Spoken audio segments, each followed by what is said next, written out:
Hoje é dia de um dos quadros mais adorados desse canal, o quadro de consultoria gratuita. E hoje a gente vai analisar a sinopse longa da primeira temporada da série Eloá, Agente do Mossad. Meu nome é Bea Góes e você está assistindo ao Narratologia.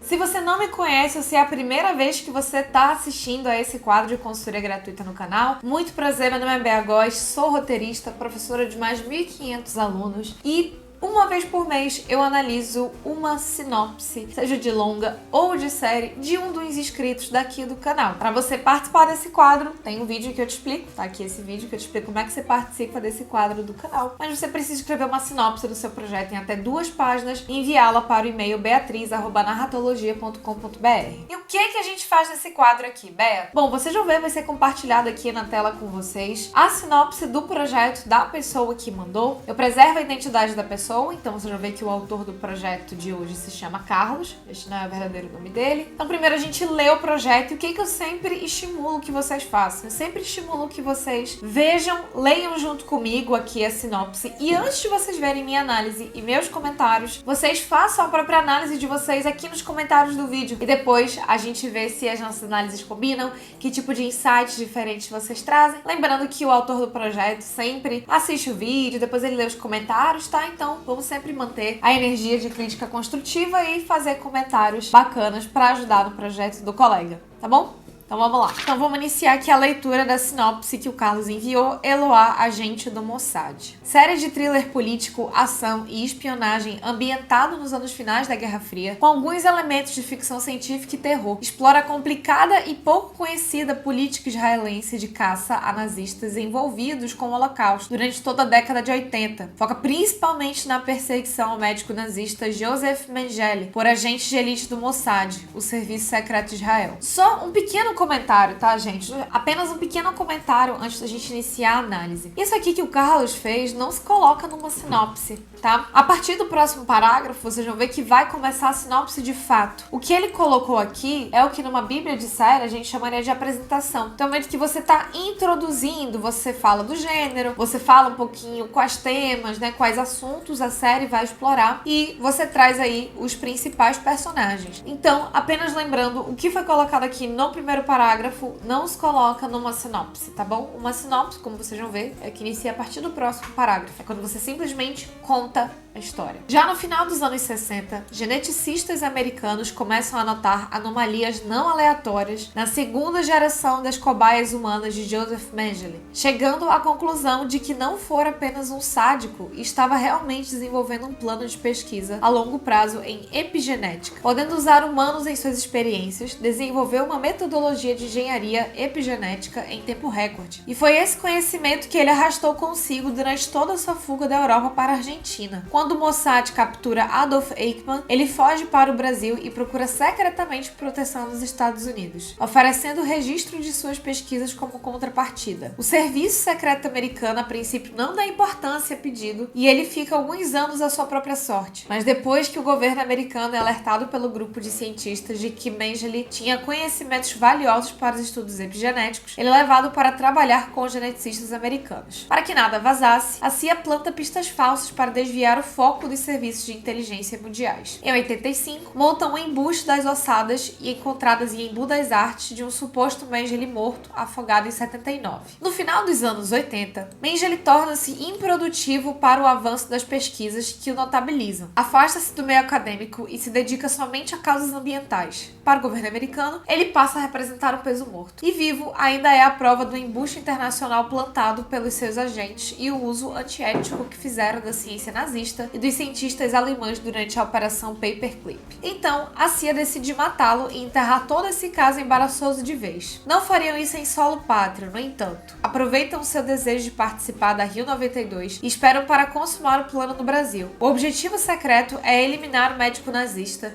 sem sujar a mão dos agentes americanos. Sabem que são mínimas as chances de uma investigação séria ser instaurada entre os brasileiros. Adorei a crítica. E preferem não arriscar com a imprensa do próprio país, pois com a identidade de Klaus Patal, identidade dada a ele pelo governo americano quando sua chegada em 1975, Mengele é relativamente famoso nas colunas científicas de seus jornais. Não tanto, claro, como Wernher von Braun. Perante esse cenário, o Mossad se vê obrigado a conceber um plano de antecipação à CIA e tirar Mengele do Brasil antes que o matem. Os Estados Unidos temem que a agência israelense exponha esse caso mundialmente. A CIA sabe que, mesmo depois de um fracasso em 89, nunca desistiriam, e também que não fariam o trabalho por eles. Estão cientes de que a morte de Mengele não é uma opção para Israel. Para a causa israelense, ele só interessa vivo, precisa ser extraditado para Israel, ter sua identidade confirmada indubitavelmente para toda a imprensa internacional e depois levado a julgamento público, mesmo que fizeram com Eichmann. Será uma operação de extração bem conturbada, afinal, é o Brasil. Apesar de o exército ainda estar meio desarticulado depois da ditadura e não terem muito que se preocupar com a política federal brasileira, o contingente será numeroso e obedecerão cegamente a CIA. Por ironia, o Mossad estaria protegendo Mengele dos próprios americanos. A ação se desenvolverá em 3 momentos principais. Em 82, a operação em Berlim, na Alemanha Ocidental, para espionar e estabelecer um grampo telefônico a Rolf Mengele, filho do médico. Em 89, a operação em Madison, nos Estados Unidos, para capturar o geneticista Klaus Patal, que é o Mengele. E em 92, a operação de extração de Klaus Patal da escolta realizada pela Polícia Federal Brasileira e supervisionada pela Agência de Inteligência Americana, CIA. O cenário será o Rio de Janeiro durante a Conferência das Nações Unidas sobre o Meio Ambiente. Eloá, e aí vocês estão vendo entre parênteses os nomes em hebraico, Eloá nasceu em 59, filha de Tifra Shat, uma jovem judia que na puberdade, junto com sua irmã gêmea Prisha, foi submetida a experiências para a indução de gêmeos univitelinos normais e chifópagos. Esses experimentos com epigenética eram conduzidos por Joseph Mengele. Elas foram 2 das poucas cobaias humanas dos campos de concentração alemães que sobreviveram. Libertas por soldados russos, ficariam à mercê da própria sorte ou da eventual adoção por famílias judias desconhecidas. Mas o destino lhes foi favorável e reencontraram seus familiares. Pouco depois, migraram para o Brasil e foram acolhidos por uma comunidade judaica fechada no Rio de Janeiro. Em 69, a família de Eloá se muda para Israel. Ela serve no exército israelense a partir de 75 e depois é recrutada em 76 pelo Mossad. Após um ano de treinamento, entra para a unidade de elite dentro da agência de codinome Gemini e conhecida em hebraico por Tion. Eloá se torna quase uma lenda por seu desempenho em campo. Possui agilidade, resistência e furtividade sem parâmetros humanos. Pode aparecer e desaparecer em vários pontos do quadrante de combate e se recuperar rapidamente de danos corporais. Em operações solos, a agente Eloá assume 8 personalidades com estilos diferentes de ação. Cada alter ego se identifica por uma das primeiras letras do alfabeto hebraico e deixa sempre uma carta de tarô correspondente no local de seus alvos como assinatura. Grávida,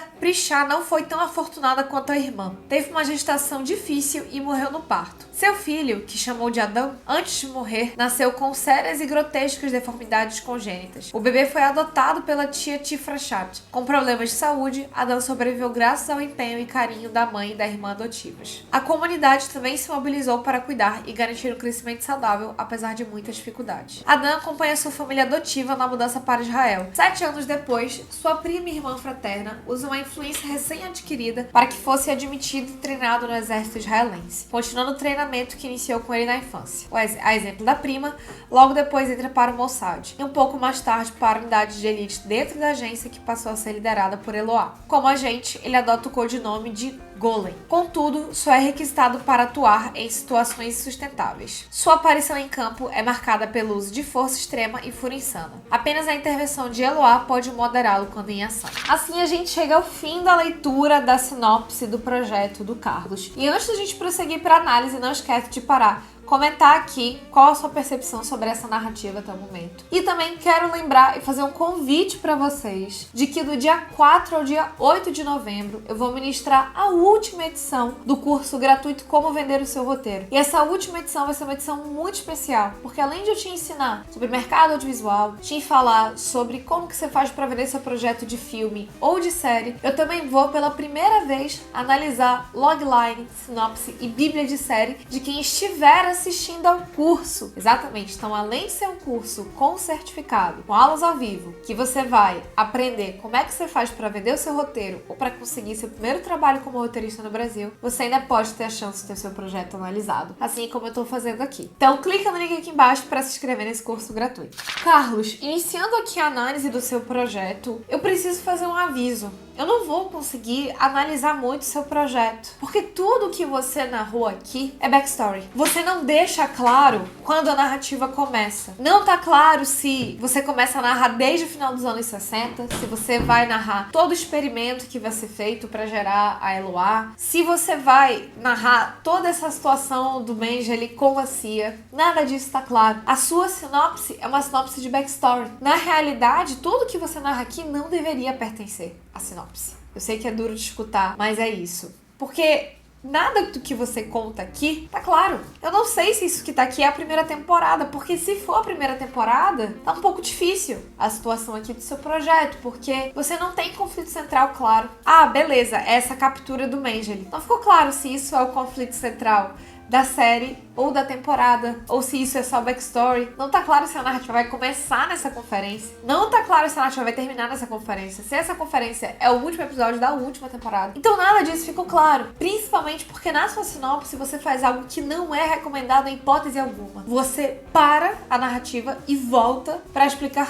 informações do passado. Na intenção de dar contexto para o seu leitor. E aí eu peço para que você assista um vídeo que eu fiz sobre a série Avatar, a Lenda de Aang. Porque lá eu deixo muito claro um grande erro que muitos de nós cometemos quando a gente inicia no mercado audiovisual. A gente narra muito do universo, a gente fica na expectativa de dar contexto para o nosso espectador e a gente não narra o que interessa. A gente não narra conflito, a gente não fala de problemática de caráter. Eu não entendi até agora se, por exemplo, a Eloá vai ser protagonista. Eu suponho que sim, porque ela tá no título da série. Só por isso, só por isso.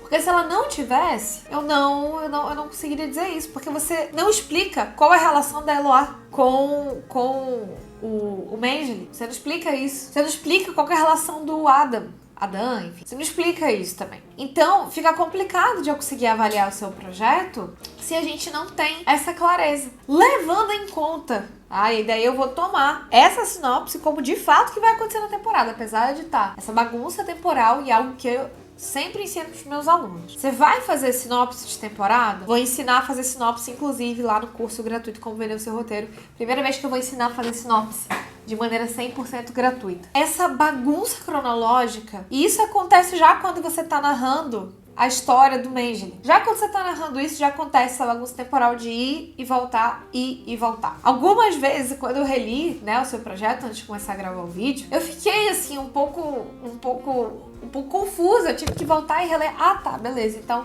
aconteceu isso, mas esse é o futuro. Depois ele volta pra narrar uma situação que... Você entende, assim? Isso deixa muito claro que você tá simplesmente dando contexto pra gente. E o contexto não é necessário. Se ela é sua protagonista, você deveria começar narrando por ela. Você deveria começar a narrar. Fruto de um experimento, Eloá. Narra tudo isso. E se há uma relação com o Mengele, colocar. Então, ela é escolhida para liderar a operação, para capturar. E se ele está relacionado com o experimento, para realizar a extradição do cientista que foi responsável pelo experimento sádico pelo qual ela passou. Sabe, a gente não tem... Essa relação não tá clara. Isso precisa estar claríssimo como cristal. Está didático na sua narrativa, né? Porque tanto que tudo que eu tô falando aqui eu tô supondo, né? Porque não tá muito claro aqui. Tudo que você tá contando também, que a família dela morou no Brasil, depois foi pra Israel, qual é a relevância disso? Não tá claro qual que é a relevância disso pro projeto. Você entende, sim? É muito interessante. E aí eu preciso elogiar o seu projeto. O seu projeto é extremamente inovador. Extremamente inovador. Eu acho que ele tem um potencial de venda absurdo. Eu acho que o seu projeto é muito bom, tem um potencial de venda muito grande. E eu não acho, pela sua escrita, você não parece ser um mau narrador. Só que a sua estrutura da sinopse tá completamente fora. Não é uma sinopse isso daqui. Isso daqui é um documento que fica só pra você, lá no seu perfil de personagem. Isso é backstory de personagem. Isso não é sinopse, isso não é storyline, tá? Então, a sua estrutura que precisa ser bem revista, tá? Te faço o convite para participar do curso gratuito Como Vender o Seu Roteiro, que eu vou ensinar lá como fazer uma sinopse. E aí, também já faço a recomendação, tá bom, Carlos? Sempre coloque a problemática de caráter do seu protagonista. Então, de novo, se Eloá for o seu protagonista, deixe claro qual que é a problemática dela. Por que ela foi escolhida para viver essa jornada? Não no sentido óbvio de que ela foi vítima do experimento do cientista, mas porque no caráter dela, ela vai viver essa jornada. Que essa jornada vai trazer de ganho pro caráter dela. Qual que é o defeito de caráter dela? Isso precisa estar muito claro pra vocês, precisa estar claro aqui no seu texto também. Porque da maneira como está, a gente tem apenas informações jogadas e fica até complicado de te dar um feedback mais completo. Mas o seu projeto é muito interessante, os temas que você traz são muito interessantes. Eu acho que o seu projeto tem um potencial de venda muito grande, mas eu acho que você precisa organizá-lo um pouco melhor na sua cabeça pra gente ver essa organização aqui no papel, aqui na sua sinopse. Se você gostou desse vídeo, não se esquece de deixar um like, se inscrever no canal e também não se esquece de que no dia 4 a 8 de novembro eu vou ministrar o curso gratuito Como Vender o Seu Roteiro. Você pode se inscrever clicando no link aqui embaixo. E muito obrigada pela sua audiência. Tchau!